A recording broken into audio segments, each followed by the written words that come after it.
Arash's arrow, a shot at peace. Arash Kamangir adjusted the string of his compound bow, his eyes fixed on the distant target. At 17, he was the youngest member of Iran's national archery team, and his nation's hopes rested on his shoulders. But today's competition was about more than just medals. "Remember, Arash," his coach said, touching his shoulder. "This isn't just about winning. It's about bringing people together." Arash nodded, thinking of the journey that had brought him to this moment. It had all started a year ago, when tensions between Iran and its northern neighbor, Tehran, had reached a boiling point. The border disputes, resource conflicts, and years of mutual distrust were deeply rooted in the historical interactions between the two nations, pushing them to the brink of war.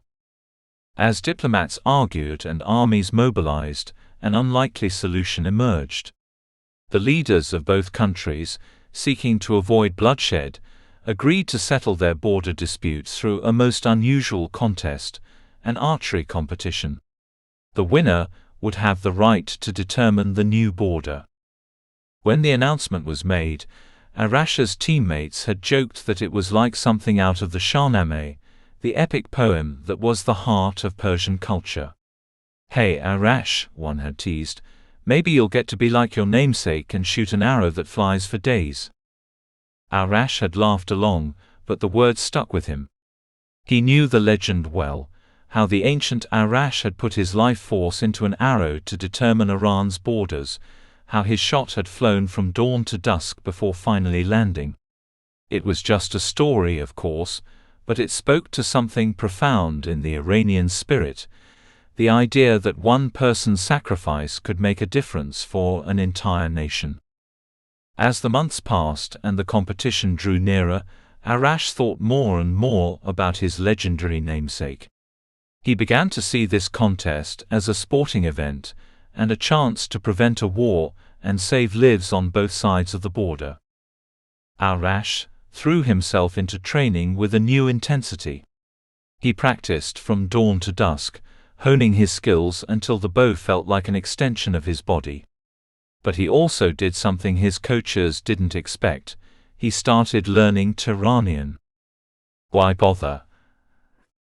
his teammates asked.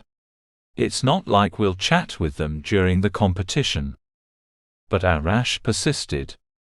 "If we're going to build peace," he said, "we need to understand each other. Not just our words but our stories, our cultures." As he stood on the competition field, Arash could hear the palpable tension in the crowd, a mix of Farsi and Tehranian, tense with anticipation. To them, this was more than a game. It was about national pride, about the future of their lands and their children. The Tehranian archer went first. He was older than Arash, with a stern face and years of experience evident in his steady hands. His arrow flew straight and true, landing near the center of the distant target. A cheer went up from the Tehranian side of the stadium. As Arash stepped up to take his shot, a hush fell over the crowd. He could feel the weight of expectation pressing down on him. At that moment, he understood how the ancient Arash must have felt, knowing everything depended on a single arrow. Arash took a deep breath, nocking his arrow and drawing back the string. But as he prepared to release, something unexpected and dramatic happened. A gust of wind swept across the field, carrying a scrap of paper that fluttered directly into Arash's line of sight. The time he seemed to slow. Arash knew he should ignore the distraction and focus only on his target. But something made him hesitate. As the paper danced in the wind, he caught a glimpse of what was written on it, a child's drawing, half in Farsi, half in Tehranian, showing stick figures from both countries holding hands. At that moment, Arash made a decision that would change everything. Instead of releasing his arrow, he lowered his bow. A gasp, loud and collective, went up from the crowd. What was he doing? Was he forfeiting the match and with it, Iran's claim to the disputed territory. But Arash still needed to be finished. He turned to face the audience, eyes scanning both sides of the stadium. Then, in a voice that carried across the field, he began to speak, first in Farsi, then in carefully practiced Turanian. "Look at us," he said. "We're letting the flight of an arrow decide the fates of thousands. Our ancestors did this, yes, but they lived in different times. We have a chance to do better." Murmurs rippled through the crowd as Arash continued. His words were like a balm to their anxious hearts. "I've studied the history of this region. The border we're fighting over has shifted back and forth for centuries. But you know what hasn't changed? The people on both sides, living together, trading, sharing stories and songs." Arash held up his bow. "This weapon was meant to hunt, to provide food for our families. Then we turned it against each other. But today, let's use it to build something new." With that, Arash did something unprecedented. He invited the Turanian archer to join him. Together, they launched their arrows, not at the target, but high into the air, arcing over the border that had caused so much strife. As the arrows soared, Arash spoke again, "Let these arrows carry a message of peace.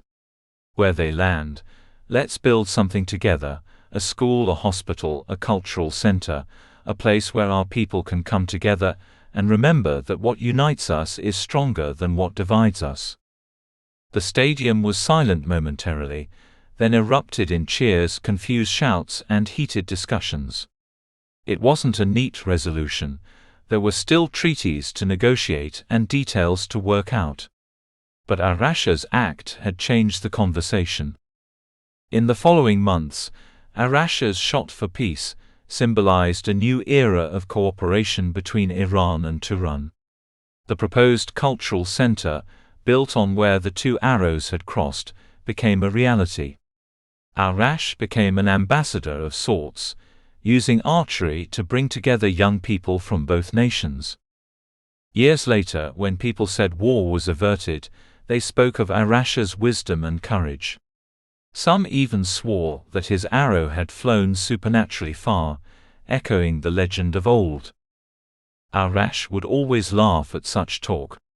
The real magic, he would say, wasn't in the arrow's flight. At that moment, we saw each other not as enemies but as neighbors and fellow human beings. And so, the legend of Arash lived on, not as a tale of supernatural feats, but as a reminder that the most genuine act of heroism is to choose peace when the easier path is conflict. In this way, Arash had indeed put his life into his arrow, not to end it, but to give it a new purpose, and in doing so, to help write a new chapter in the ongoing story of his people.